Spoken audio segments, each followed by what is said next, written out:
இது மாதிரி இருக்கக்கூடிய தையல் மிஷின் நீங்கள் வீட்டில் வச்சுருந்தாலும் சரி, இல்லை ஷாப்பில் வச்சு ரன் பண்ணுறதாக இருந்தாலும் அடிக்கடி பிரச்சனை வராமல் இருக்கணும் அப்படின்னா அதுக்கு ஒரே சொல்யூஷன் என்ன அப்படின்னு பார்த்தீங்கன்னா, அதுக்கு ஒரு ஸ்டெபிளைசர் வாங்கி வைக்கிறது தான். ஏன்னா இப்போ இருக்கக்கூடிய காலகட்டங்களில் பவர் வந்து பார்த்திங்கன்னா எப்போ ரொம்ப லோவாகும், எப்போ வந்து ரொம்ப ஹையாக வரும் அப்படின்றது தெரியாது.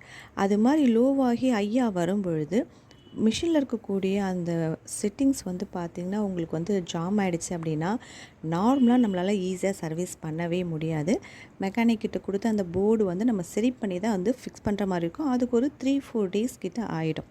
அது மாதிரி பிரச்சனைலாம் ஆகக்கூடாது அப்படின்னா இந்த ஸ்டெபிளைசர் வந்து பார்த்திங்கன்னா 1 kV இருக்கிற மாதிரி ஒரு ஸ்டெபிளைசர் வாங்கி நீங்கள் மிஷினுக்கு பக்கத்தில் வச்சுட்டிங்கன்னா கரண்ட் வந்து லோவானாலும் சரி, ரொம்ப ஹையானாலும் அதுக்கேற்ற மாதிரி சீராக உங்களுக்கு மிஷினுக்கு எடுத்து கொடுக்கும்.